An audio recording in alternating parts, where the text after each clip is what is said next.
রাজধানীর তেজগাঁওয়ের ৭ রাস্তা মোড়ে ৬ দফা দাবিতে সড়ক অবরোধ করে বিক্ষোভে নেমেছেন সরকারি ও বেসরকারি পলিটেকনিক ইনস্টিটিউট ও টেকনিক্যাল স্কুল অ্যান্ড কলেজের শিক্ষার্থীরা। তারা বাংলাদেশ কারিগরি শিক্ষা বোর্ডের অধীনে অধ্যয়নরত।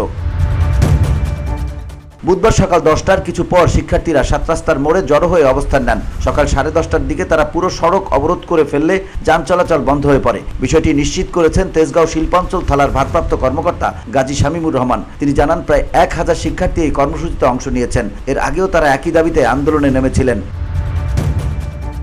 পলিটেকনিক ও মনোটেকনিক থেকে পাশ করা শিক্ষার্থীদের উচ্চশিক্ষার সুযোগ বাড়াতে একটি টেকনিক্যাল বিশ্ববিদ্যালয় প্রতিষ্ঠার দাবি জানানো হয়েছে। নড়াইল, নাটোর, খাগড়াছড়ি ও ঠাকুরগাঁওয়ে নির্মাণাধীন ইঞ্জিনিয়ারিং কলেজগুলোতে ডুয়েটের আওতায় অস্থায়ী ক্যাম্পাস খোলার মাধ্যমে পরবর্তী শিক্ষাবর্ষ থেকেই ভর্তি নিশ্চিত করার দাবি করা হয়েছে এই আন্দোলন থেকে। বসুন্ধরা, উত্তরা, বনশ্রী, কুড়িল ও বাড্ডা সহ রাজধানীর বিভিন্ন স্থানে অভিজাত ও অত্যাধুনিক মানের ফ্ল্যাট কেনার এক নির্ভরযোগ্য প্রতিষ্ঠান প্লেজেন্ট প্রপার্টিজ লিমিটেড। তাই আপনার স্বপ্নের আবাসনের জন্য আজই যোগাযোগ করুন।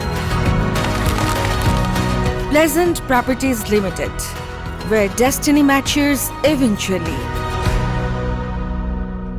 এছাড়া কারিগরি শিক্ষা বহির্ভূত জনবল যেন বোর্ড চেয়ারম্যান, পরিচালক, উপপরীক্ষা নিয়ন্ত্রক ইত্যাদি গুরুত্বপূর্ণ পদে নিয়োগ না পায় তা নিশ্চিত করতে আইন প্রণয়নের দাবি উঠেছে। সেই সঙ্গে কারিগরি শিক্ষায় শিক্ষিত ব্যক্তিদের এসব পদে নিয়োগ ও খালি পদে শিক্ষক ও ল্যাব সহকারী নিয়োগের দাবি জানানো হয়েছে।